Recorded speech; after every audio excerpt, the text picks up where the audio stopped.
Donc dans la vidéo précédente, on a vu déjà comment tracer la pente.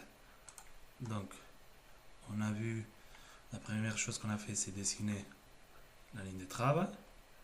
Après, on a tracé l'axe à 4,90 et on a ensuite dessiné la ligne de la tille avec notre pourcentage de pente, c'est-à-dire pour 1 mètre, on a monté de 60 cm, ou sinon on a utilisé la formule. La base fois la pente divisée par 100, on a calculé la hauteur de couronnement. Donc notre calcul, c'était 4,90 multiplié par 60 divisé par 100, hauteur de couronnement de 94. Donc ici on a mis 2,94. Ensuite, on a tracé les chambrées des chevrons, ou la retombée du chevron, la retombée de ma panne et la retombée de mon arba. Vue de face, je vous rappelle, c'est toujours la côte plus grande. Donc, à l'espace entre dessus et dessous chevron, on appelait chambrée chevron, et entre l'espace du dessus et dessous panne, on appelait chambrée de panne. Donc, une fois que j'ai dessiné ces différentes lignes, maintenant, je vais dessiner l'emplacement de mon mur et l'emplacement de la sablière. C'est la sablière qui va me donner la hauteur du mur et aussi l'emplacement de mon entrée. Donc, sur votre exercice, votre débord de toit, c'est 50 cm. Donc, nous, par rapport à la ligne d'égout, on va dessiner une droite à 50 cm.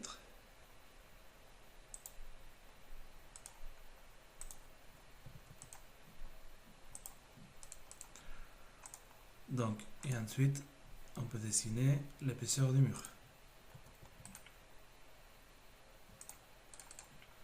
Par l'instant, je place mon dessus du mur au niveau de la ligne de trave. Mais ça ne va pas être son emplacement final. Donc maintenant, pour placer la sablière. La sablière, je la place toujours, la plupart du temps, à 5 cm par rapport à l'extérieur du mur. Donc, par rapport à l'extérieur du mur, je dessine une ligne à 5 cm. Donc, cette côte est de 5 cm.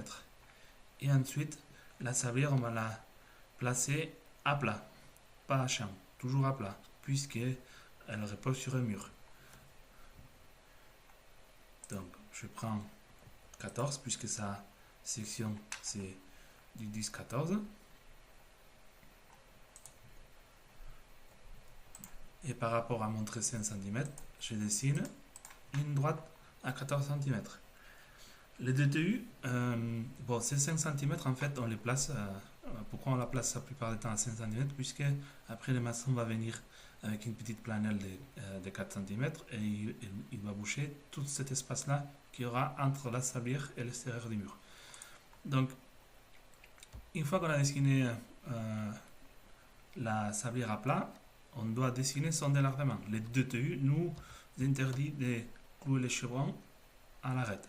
Donc, il nous demande d'avoir toujours un plat de 3 cm. Nous, dans ces cas de figure, on va lui faire un délardement d'1,5 cm pour obtenir cette côte de minimum de 3 cm horizontalement. Donc, à l'intersection du chevron, du dessous chevron avec la face de la sablière, je fais une ligne. Par rapport à cette ligne-là, je mets 1,5 cm au-dessus. Et ensuite, je mets sa section, c'est-à-dire 10 cm. Donc, une fois que j'ai dessiné la hauteur, je peux placer maintenant ma sablière. Donc, ma sablière dessinée, je peux positionner mon mur. Et on continue dans la prochaine vidéo pour la suite.